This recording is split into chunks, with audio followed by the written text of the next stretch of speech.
Josef war 30 Jahre alt, wie er angefangen hat, dem König von Ägypten zu dienen. Josef hat einen Teil von der ganzen Kinder von der ganzen Land geschickt aufheben und hat sie weggetan. Der hat sie nicht gewogen, weil sie nicht mehr nachgekommen sind mit der Arbeit. So gut war die Ernte. Wie der Hunger größer ist, hat Josef die Kinder geholt, wo er weggetan hat, und hat sie angefangen zu verkaufen für die Ägypter und für die ganzen Ausländer. Wie Jakob gewagt ist, das Lebensmittel wäre im Ägypten, hat er für die Kinder gesagt: Geht bis in die Ägypten für Lebensmittel kaufen. Da sind sie gegangen. Josef hat seine Geschwister gleich gekannt, aber die haben ihn nicht gekannt. Da hat Josef dran gedacht, an den Traum, wo er hat von denen, aber ist mit Brutalität umgegangen mit denen. Der wollte sehen, ob sein Bruder anders ergibt wäre. Da hat er sie geprobt. Hat einer von seinen Brüdern in die Gade geschmissen und hat für die andere gesagt, köfte kein Geschäft damit machen, ob sie seinen jüngsten Bruder bringen täte an die.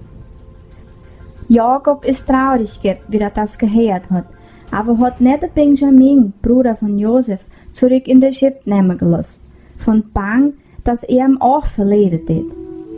Aber der Hunger hat noch lang angehalten und am Ende hat er den Benjamin mit den anderen Brüdern geschickt, für noch Lebensmittel zu kaufen. Wie sie hingekommen sind, hat Josef sie an sein Haus geschickt. Die haben Bang geriet, weil die haben gemeint, die allzu Sklaven gemacht werden. Im Josef sein Haus haben die Geschwister den Bruder gefunden, wo ihn gehockt hat. Wie Josef gesehen hat, dass Benjamin bei denen war, ist er rausgegangen und hat heilig gebrüllt von Fried. Nachher hat er sie nochmal all geprobt, hat gesagt, täte Benjamin zu Sklaven machen. Aber der älteste Bruder hat sich an dem seinen Platz angeboten. Wie Josef das gesehen hat, hat er seine Emotionen nicht mehr gepackt und hat hart angefangen zu brüllen und sagt: Ich bin euer Bruder Josef, wo der verkauft hat als eine Sklave. Die Brüder sind verschrocken, aber Josef hat weiter gesagt: Werd aber jetzt nicht traurig und tut euch nicht eilen mit euch selber, weil der mich verkauft hat. Das war für Lebensrede, wo Herrgott mich vor an euch geschickt hat. Herrgott hat mich geschickt für euer Lebensrede, da in dem Land, für garantieren, dass der nachkommen hat.